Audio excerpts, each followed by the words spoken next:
The echo is normal. Show them. And analyzes things in ways that we can't even begin to understand. Again? Again? There. Looks normal to me. It's not normal.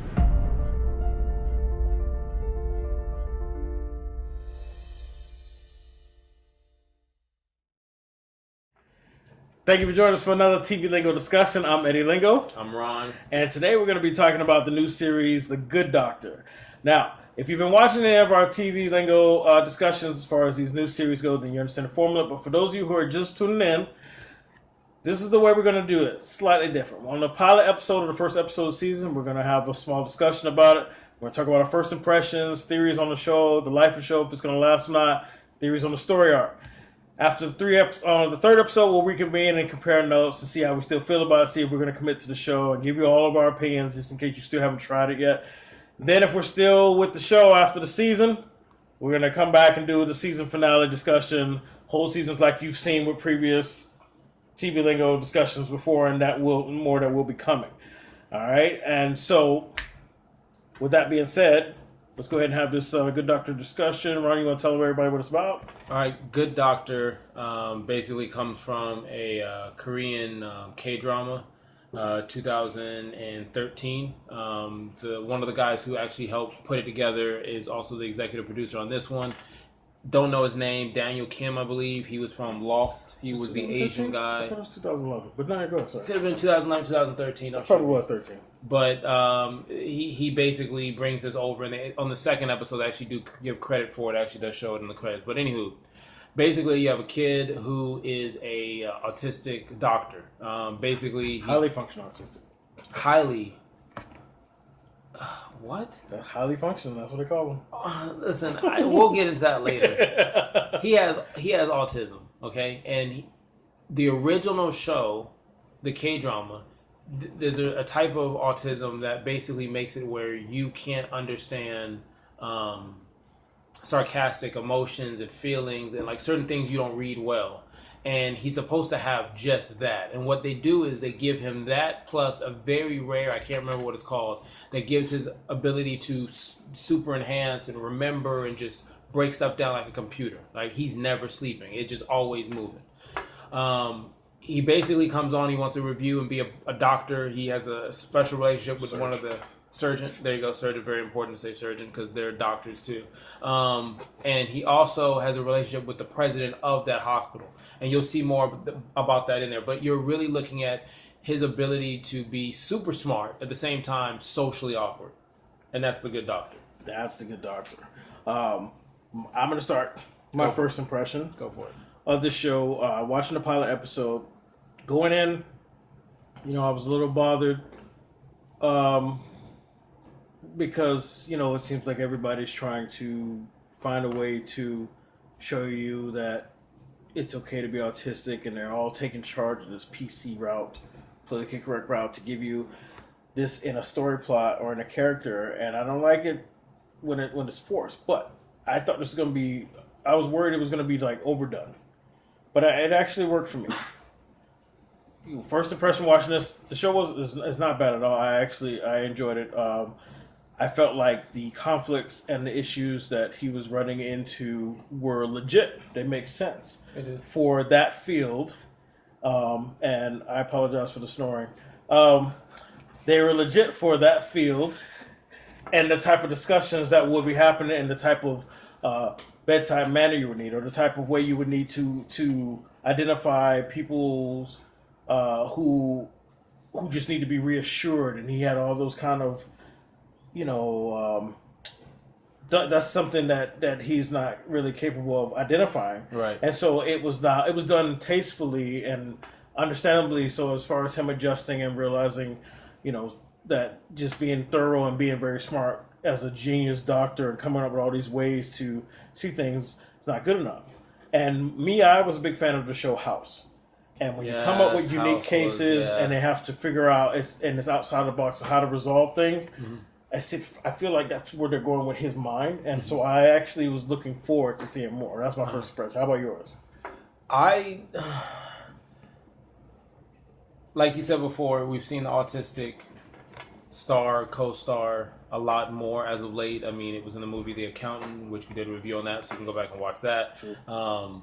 You have another show that's getting ready to start. I want to say the second season should be Chicago Med. Actually has a doctor. It's a third or fourth doctor. He's a heart surgeon. Mm-hmm. He has the type of autism that he can't read emotions. So the same thing I'm talking about. I enjoyed it. It's one of those shows where you need to have a Kleenex. I don't know if they're purposely doing it to tie in with This Is Us, where it's something that feels more of a melancholy drama. But him on the roll from the very beginning in the hospital or in the airport making his way up, you just feel like it works. Every piece in it, from the a-hole boss doctor, chief of surgeon that he has, from the relationship that you were starting to learn from the president, which I guess maybe helped him go through the relationship and getting him where he's at now, to certain people where they're divided, whether are they on his side or they're not on his side. Right. So I really thought it was done well.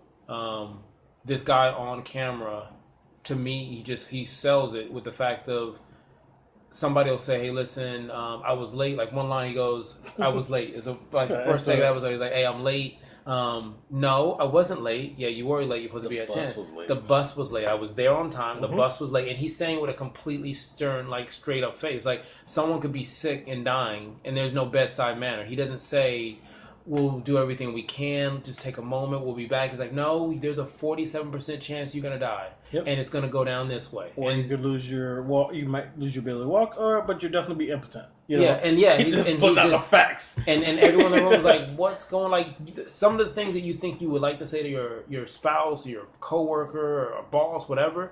He says that. Like, he walks up to his boss, and his boss like, "Hey, how you doing? Hey, you don't like me? Do you want to fire me?" And everyone's reaction is like, "Wow!" So it just, I have a great first impression. Yeah, I thought it was good. I was worried that they were gonna like go overboard, but it made sense for the atmosphere. Mm-hmm. It made sense for the atmosphere. Now, your theory on the life of the show. How do you feel? Do you think that this can go for an entire season, or do you think it might get canceled? What do you 17 million people watched it. It's here to stay. It's 17 million people tuned in to watch the first episode, okay? It's at the 10 o'clock spot. It's a hard spot to sell. And you have people watching this at 10 o'clock at night, okay? It's not going anywhere. It's not going to be one of those shows where, and you saw that from the pilot, it didn't feel like it was finding itself, because, again, it's an adaptation of something that already came out. Sure. They're putting their U.S. spin on it. Yeah.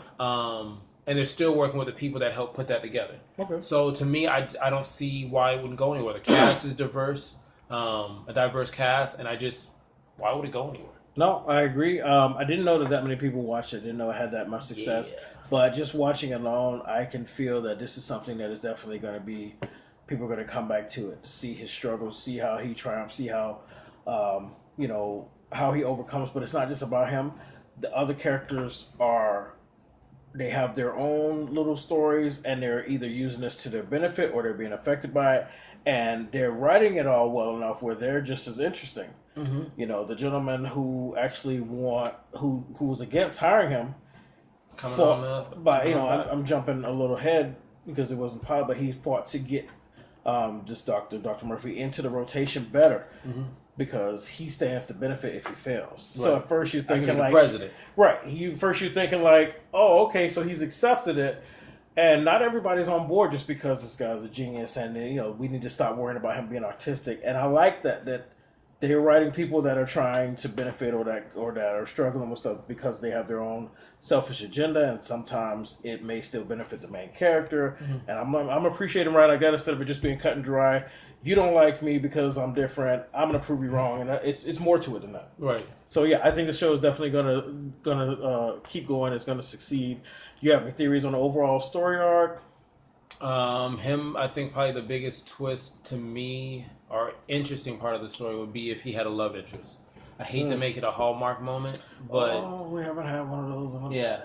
It just, because I don't need any more backstory on him as a person. I just look at it as with him being socially awkward, you're giving us the flashbacks of him. You're finding out he can't lie. You're finding out his regimen in the morning. He sets an alarm for everything that he does.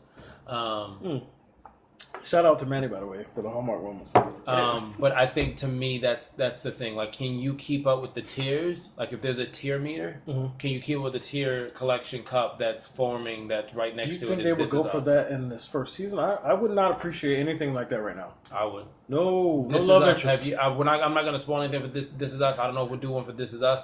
This Is Us wasted no time getting you attached to a character and saying deuces.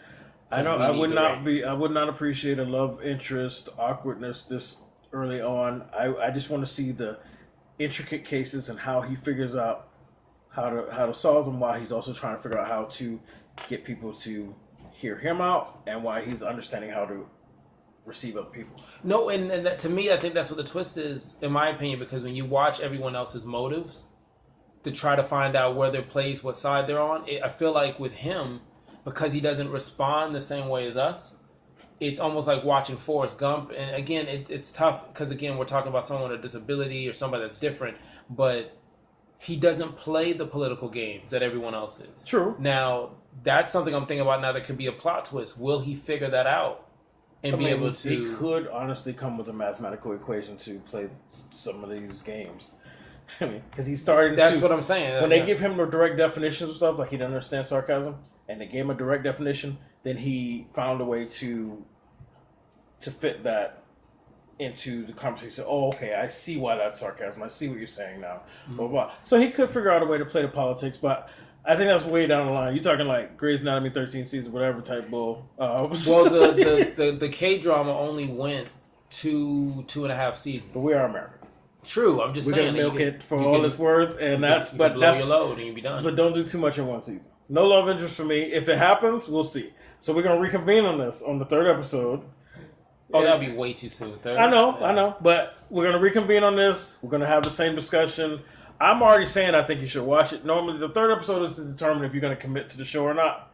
But honestly, I'm in.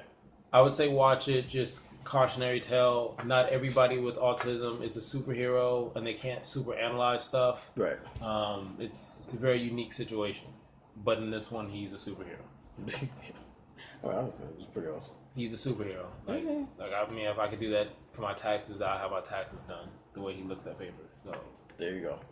All right, well, that's the first episode of The Good Doctor. We'll talk to you guys again after the third episode. Thank you for joining us for another TV Lingo discussion. I'm Eddie Lingo. I'm Ron. And we'll see you on the next one. Never forget, you're the smart one. You can do anything.